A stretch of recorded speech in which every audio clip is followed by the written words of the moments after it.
कुछ लोग ये कहते हैं कि कांग्रेस में जो भी गए हैं एससी एसटी के लोग, उनको हरिजन और दलिजन का नाम दे दिया जाता है। ये शब्द कहाँ से आया है? ये इन लोगों के लिए क्यों दिया गया है? हरिजन इसलिए कहा गया था कि अंबेडकर के टाइम में जो चमारों से हरिजन कन्वर्ट हुआ था, गांधी ने जान गया था कि ये हमारा पक्का गुलाम है। जैसे भंगियों से वाल्मीकि जो बन गया, उसको गांधी जान गया कि ये ब्राह्मणवाद का पक्का गुलाम है। और जो भंगी आज भी भंगी हैं वो वाल्मीकि नहीं बने, आज भी वही लड़ रहे हैं। चमारों में से जो हरिजन बन गया वो कांग्रेस और राजेंद्र पाल गौतम एक गिरी करता है सत्ता और दौलत के लिए। उसका कोई अस्तित्व नहीं है, कोई सिद्धांत नहीं है, कोई उसके अंदर में स्वाभिमानी नाम का चीज़ नहीं है।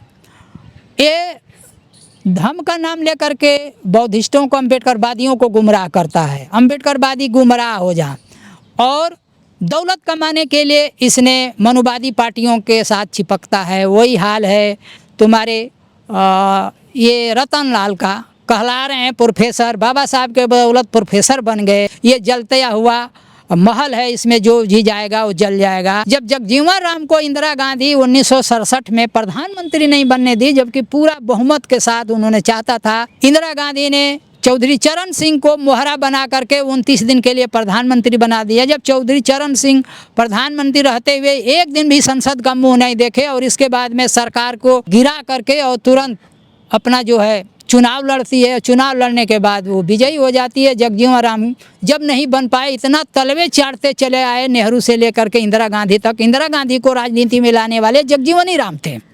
इंदिरा गांधी को अगर जगजीवन राम सपोर्ट दे करके उसको नहीं जिताए होते तो कभी इंदिरा गांधी राजनीति में नहीं आती। तो आयरन लेडी रही हैं। आयरन तो बाद में बनी है ना, पहले कोई लेडी नहीं थी। आम लेकिन राजेंद्र पाल जी तो 22 प्रतिज्ञा दिलवाए थे हजारों लोगों को अम्बेडकर भवन में, फिर वो मंदिर चले गए। अरे जिसका कोई ईमान ही नहीं है, जिसका कोई धर्म नहीं है, जिसका कोई जाति नहीं है, अगर ये लोग चाहते तो 1945 में क्यों नहीं चालू किया? कांग्रेस सरकार में सरकारी नौकरी तो मिली दलितों को, एससी एसटी को। वो मजबूरी में दिए, क्योंकि रेलवे में चाहे नहीं, रेलवे पेलवे में सब बाद में मिला। सुनिए, पहले ये कहीं नहीं दिए। इनकी एक मजबूरी हो गई थी, जो एससीओ का, एससी एसटी का फिक्स कोटा हो गया था 22.5%।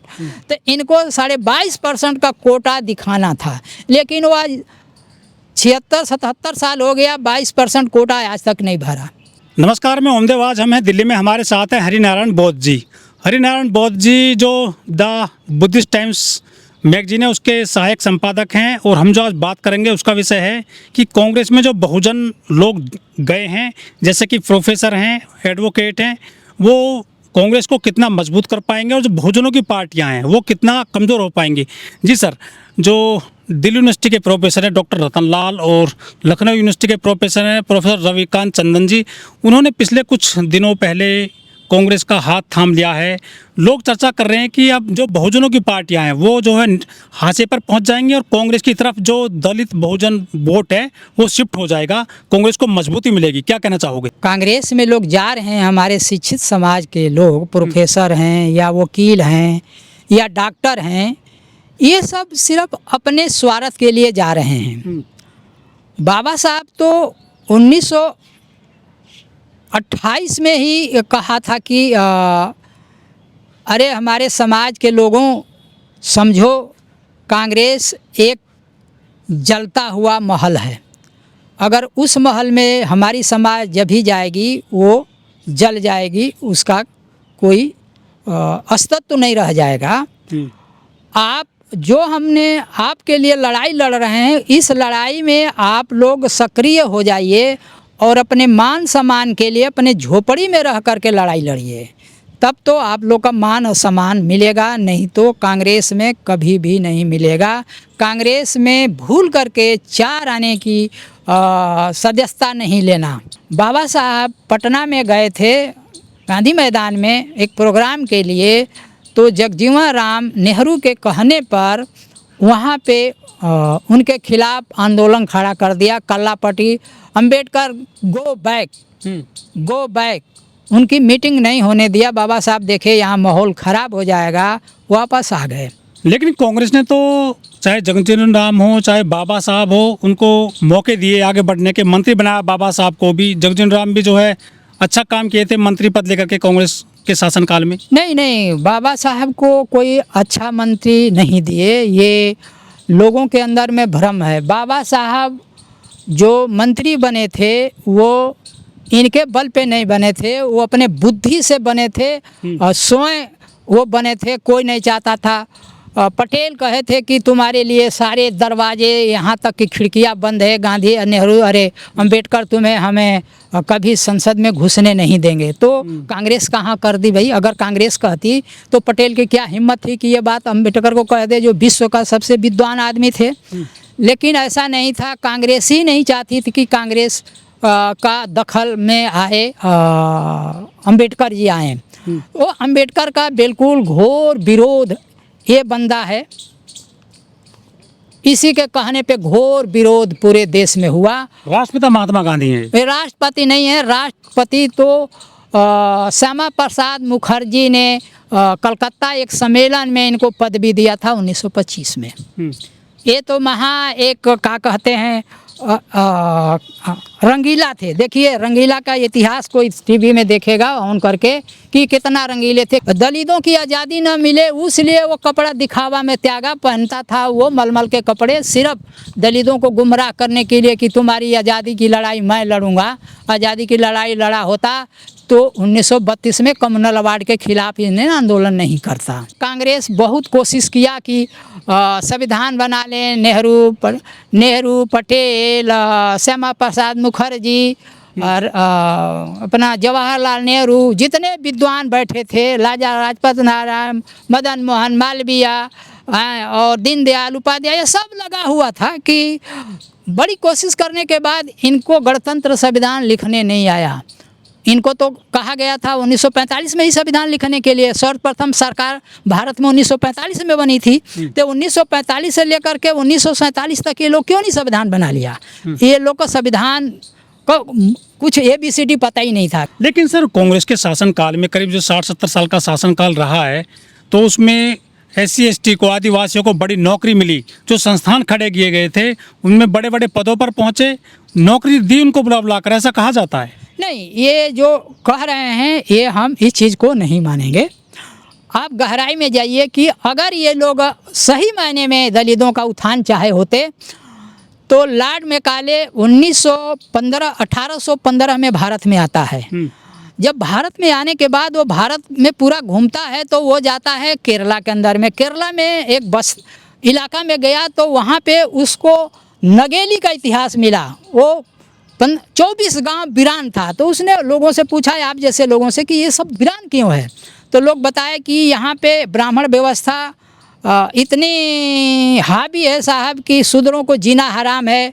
औरतों का स्तन टो करके टैक्स लेते हैं, जिसकी वजह से नगेली ये चीज़ को स्वीकार नहीं, ब्राह्मण व्यवस्था को स्वीकार नहीं करी और अपनी स्तन को काट करके फेंक दी, जिसके वजह से इलाज नहीं हो पाया और रक्त प्रवाह से उसकी मृत्यु हो गई। तो वहीं पे लॉर्ड मैकाले ने प्रलय किया कि हमारा काम है यहाँ के शूद्रों को पढ़ाने के लिए। तो भ्रमण करते करते पूरा देखा भारत के अंदर में तो सारा जो है वो इनके गुरुकुल चल रहे हैं, कोई स्कूल ही नहीं है, स्कूल नाम का कोई चीज़ ही नहीं है। जहाँ देखो गुरुकुल और उसमें सवर्ण जात पढ़ रही है। तो उन्होंने प्लान बना करके ऐलान किया, ठीक है साहब, 1925 में ऐलान किया कि भाई ऐसा है कि हम जो कांग्रेस सरकार में अच्छी पगार लेना चाहता है वो अंग्रेजी पढ़ेगा तभी उसको हम अच्छे अधिकारी बनाएंगे और अच्छी पगार लेगा। तो लॉर्ड मैकाले ने कहा कि भाई ऐसा है कि मैं इतना तत्काल तो स्कूल बना नहीं पाएंगे, तो आप लोग अपने ही स्कूल में अगर पढ़ने का व्यवस्था बना दें तो हम पढ़ाई शुरू कर देंगे, हम शिक्षक बाहर से ब्रिटेन से मंगा देंगे। तो ब्राह्मणों ने एक्सेप्ट कर लिया कि ठीक है, आप हम लोग गुरुकुल दे देंगे। तो सर्वप्रथम लॉर्ड मैकाले ने दक्षिण भारत में 1700 गुरुकुलों को स्कूल में कन्वर्ट किया। धीरे धीरे सारे, वैसे बनारस के अंदर में उसने 147 गुरुकुलों को कन्वर्ट किया। ऐसे ही पूरे भारत में गुरुकुलों को स्कूल में कन्वर्ट किया और शूद्रों को पढ़ने के मतलब कि वो 1837 तक पूरे लोग एडमिशन के अंदर में शूद्र चले गए, जिसमें ज्योतिबा फूला, नारायणा गुरु, साहू जी महाराज, अम्बेडकर जैसे तमाम मसीहा पैदा हुए। मेकाले की देन है ये, गांधी और कांग्रेस की देन नहीं है। तो मेकाले इस देश का सबसे बड़ा शिक्षक मसीहा, इसके बाद ज्योतिबा फूले के बाद अम्बेडकर बाबा। अम्बेडकर ने उसी मेकाले की पद्धति को आगे बढ़ाया और संविधान में राइट दिया, शिक्षा, समता मूलन, ठीक है। तो अधिकार तो दिया, लेकिन सवर्णों को उस समय मजबूरी थी। सवर्णों की किस लिए मजबूरी थी कि जब 1945 में 1945 में भारत की सरकार कांग्रेस की बनी थी, नेहरू प्राइम मिनिस्टर सर्वप्रथम बने थे, गृह मंत्री जो है पटेल बने थे, और क्या कहते हैं लेबर मिनिस्टर जगजीवन राम बने थे। तो 1945 में सरकार बनी तो इन लोगों ने शिक्षा के ऊपर जोर नहीं दिया और ये लोग पाबंदी लगा दिया। इतना पाबंदी लगा दिया कि शूद्रों को पढ़ने के लिए बड़ी समस्या खड़ी हो गई। जब समस्या खड़ी हो गई तो बाबा साहब इसी चीज़ को देखते फिर उन्होंने एजुकेशन में रिजर्वेशन का प्रावधान संविधान में लिख दिया। किसका जितनी नौकरी कांग्रेस ने दी, क्या बीजेपी उतनी नौकरी दे पा रही है? संविधान तो आज भी है। नहीं, संविधान कहाँ है यार, संविधान तो पहले भी नहीं लागू था, ये तो मजबूरी में दिखावा के लिए दे रहे थे। उस समय में जगजीवन राम बाबा साहब के खिलाफ नहीं होते, और ये दो बंदे जो हैं एम नारायण होलकर और बोरकर को कांग्रेस ने ही गांधी के, नेहरू के, अम्बेडकर के खिलाफ क्यों लड़ाई लड़ी? अगर अम्बेडकर को ये चाहते तो उनके खिलाफ क्यों लड़े? जब बाबा साहब ने अपनी पार्टी से लड़ रहे थे, रिपब्लिक पार्टी से, तो उनके खिलाफ क्यों लड़े? जब उनको चाहते थे तो उनके खिलाफ लड़ते तो नहीं, लड़ाई नहीं लड़ते ना। ये दोनों खड़े हुए थे जगजीवन राम के कहने पे, क्योंकि जगजीवन राम नेहरू और गांधी का तलवे चाटते थे, जिसके वजह से बाबा साहब को संसद में आने नहीं दिए। वो तो धन है कि बंगाल के लोगों का जो संविधान सभा में पहुंचाया था, उसमें सबसे अहम रोल लिखाया था चारू मुजम्मदार। चारू मुजम्मदार ने जोगिंदर से कहा कि अरे जोगिंदर, अगर हम लोग नहीं कुछ करेंगे तो बाबा साहब का सपना अधूरा रह जाएगा और दलितों का अधिकार ख़त्म हो जाएगा। जबकि चारू मुजम्मदार ने चमरपंथी आंदोलन शुरू किया था 1935 में ही। वोट के लिए राजनीति कर रहा है कि वोट मिल जाए, कुर्सी मिल जाए, पैसा कमाऊँ, ऐश करूँ। उससे पूछो ना कि किस गरीब को तुम 10 रुपया दे करके और उसकी कॉपी किताब दिया है? किस गरीब का तुमने अपने बल पे कोई इलाज कराया है? किस को गरीब बेटी का तुमने मदद करके शादी कराया है? पूछो ना, एक भी तो बता दे। लेकिन राहुल गांधी कह चुके हैं कि ये पहले वाली कांग्रेस नहीं है। वो मान चुके हैं कि हमारे परिजनों से, पूर्वजों से गलती हुई थी। हाँ। वो गलती अब नहीं दोहराएंगे, हम कांग्रेस में आ गए हैं, नया खून है ये। राहुल गांधी भी बहुत, अब क्या कहूँ राहुल गांधी की लेटर दिखाऊंगा। राहुल गांधी से हमारी Buddhist Ambedkar action society of India के लोग 3 साल से लेटर देते थक गए, नहीं मिलने का मौका दिया। पर्सनली उसके कोठी पे हमने गया कि साहब अच्छा जब फुर्सत होगी तो हम आप लोग के कॉल करेंगे। उनके बाहर से लोग दल्ले चमचे लोग कहते रहे चलो, नहीं मिलने दिए। वही हाल है, हर से कहते हैं हम समाज दलितों का है, ये सिर्फ दिखावा के लिए। अब एक पत्रकार आदमी से मिलने के लिए वो 3 साल में नहीं टाइम दिया। फिर हम लोग इनके दिग्विजय सिंह से हम लोग कहा कि साहब मिलवा दे, तो वो बोले कि उनसे तो हम ही नहीं मिल सकते, तो आप लोग से कहाँ मिलवाएंगे। फिर ऐसे करते अध्यक्ष बने खड़गे से मिलने के लिए हम लोग लेटर देते रहे, टाइम देते रहे। उनके गेट पे जा कर के सिक्योरिटी तो ऐसे भगाती है जैसे हम लोग दूध के मक्खी हैं। बाद में फिर खड़गे साहब ने लेटर लिखा कि साहब इन लोगों को, ये बहुत सामाजिक आदमी हैं और पत्रकार लोग हैं, तो महीना के बाद खड़गे ने हम लोगों को टाइम दिया। जब उसको हम लोगों को लेटर दिया कि साहब बहुत खुशी की बात है कि आप कांग्रेस में अध्यक्ष बने हैं, लेकिन दलितों की समस्या ये है, इस पे आप पार्लियामेंट में क्वेश्चन उठाइए या हम लोग के साथ एक दोबारा सामूहिक कॉन्फ्रेंस करिए ताकि कि लोगों को संदेश जाए। आज वो बीते हुए कितने बरस हो गया, चुनाव 2 बीत गया, खड़गे भी और कांग्रेस उसी को बनाती है अपना दिखावे के लिए। चमार आज भी लड़ रहे हैं, चमार ही लड़ रहे हैं, कहीं हरिजन का नामो निशान नहीं है। डॉक्टर साहब गए हैं रतनलाल जी, रविकांत जी, राजेंद्र पाल जी, क्या ये अपने लोगों की, अपने समाज की वहाँ बात उठा पाएंगे, जय भीम बोल पाएंगे, जो उनकी ज़रूरतें हैं, जो उनको हक अधिकार चाहिए दिलवा पाएंगे? क्या लग रहा है? नहीं, सवाल ही नहीं पैदा, कभी ये नहीं बोल सकते। इसलिए नहीं बोल पाएंगे कि इनकी औकात ही नहीं है। ये सिर्फ पढ़े लिखे हैं सर, प्रोफेसर हैं। पढ़े लिखने से क्या हो गया यार, पढ़ लिख के कौन से वो तीर मारेंगे? सिर्फ अपने परिवार के लिए। जैसे जगजीवन राम, उसका वंशो निशान खत्म हो गया, कोई नाम लेने वाला है? ये समाज का कुछ काम नहीं करेंगे कुर्सी पर। अभी बताइए, हक अधिकार दिलवाएंगे सर, सब कुछ लुट रहा है, संविधान बचाएंगे, वोट बचाएंगे। यही रतनलाल से पूछो, अपने बेटे तो विदेश में पढ़े हो, तुम्हारे स्कूल में कितने यूनिवर्सिटी में आए होंगे बच्चे गरीब, उनको कभी फीस वगैरह देते हैं, वो प्रबंध करा देते हैं। करा देते हैं ना। ये अपने बल पे कितने को मदद किए हैं जरा बता ना दो। कराने के लिए अगर कोई समाज को जगा रहे हैं वो। अरे क्या जगा रहे हैं? अगर कोई समाज का हित किया था तो जैनू के प्रोफेसर डॉक्टर तुलसीराम पद को ठुकराते हुए दलितों का हित का काम किया। सर्वप्रथम उसी ने कांग्रेस से अभियान लड़ करके दलितों को पढ़ने का व्यवस्था उसी ने किया और दलितों के फंड का वितरण करने के लिए उसका वो डायरेक्टर थे। ठीक है डॉक्टर, ये लोग आज प्रोफेसर चिल्ला रहे हैं ना। तुलसीराम यूजीसी बोर्ड मेंबर का सलाहकार मेंबर थे।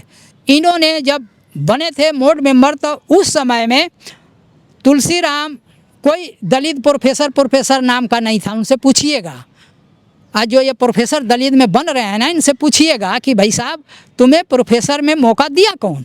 तुलसीराम जी पूरे सर्वे किए तो दलितों का कोई नामो निशान नहीं था। तब उन्होंने बड़े पैमाने पे अपने पीरियड में 2 साल रहे, वो 2 साल में 74 प्रोफेसर SC ST भरे। डॉक्टर रतनलाल जी वो खुले मन से एक बात और कहते हैं बड़े दमदार तरीके से कि SC ST हुक्मरान बनना चाहता है, सब CM PM बनना चाहते हैं।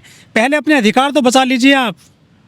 नहीं, वो बात वहाँ तक तो ठीक है कि CM PM तो सभी बनना चाहता है। अधिकार अगर ये इनके अंदर में जुनून था कि अधिकार बचा, इसके लिए आंदोलन क्यों नहीं छेड़ रहे हैं?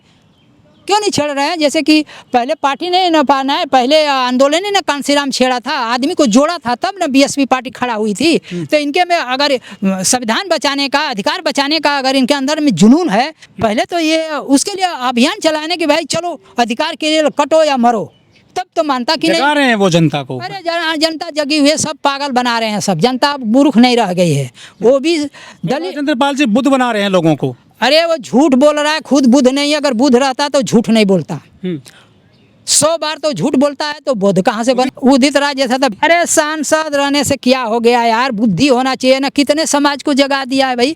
पहले नारा दिया मैं पूरे देश को बौद्धिस्ट बनाएंगे, बौद्धिस्ट हैं, ये हैं। सर्वप्रथम उसको कोई नहीं जानता था। अम्बेडकर नगर से हम लोग चंदा उगा के उसको विदेश भेजा था। उदित राज जी को, उदित राजकर को पूछिएगा जाकर के अम्बेडकर नगर से उसको चंदा देके उसको भेजा गया था, नहीं विदेश में, अम्बेडकर बात को चलाने के लिए। वहाँ गया, क्रिश्चियनों से मिल कर करे करोड़ों रुपया लेकर के आया, क्रिश्चियन बात शुरू किया। फिर कहा था जी हम बौद्ध बन गए, भिक्षु बन करके दिखावा करने लगा। फिर देखा कि अब हमको तो दाल नहीं गड़ रही है, तब फिर बीजेपी का तलवा चाटने चला गया। तो ये कोई दलित के लिए कोई नहीं लड़ रहा है, सिर्फ अपने परिवार के लिए लड़ रहा है। और अगर इन लोगों में दम था, ये जितने दलित का मसीहा बन रहे हैं, तो ये लोग सिर्फ पार्लियामेंट में या ये लोग आह्वान करें कि जो SC ST का बजट है वो कहाँ जा रहा है, और SC ST का जो स्पेशल इक्विपमेंट बजट है वो पैसा कहाँ जा रहा। अगर यही दोनों बजट को ये लोग दिला देना तो किसी नेता की ज़रूरत नहीं है। अगर वो अम्बेडकरवादी रहता, बौद्धिस्ट रहता, तो फिर SC ST का मतलब हरिजनों का उन्होंने अध्यक्ष बना है।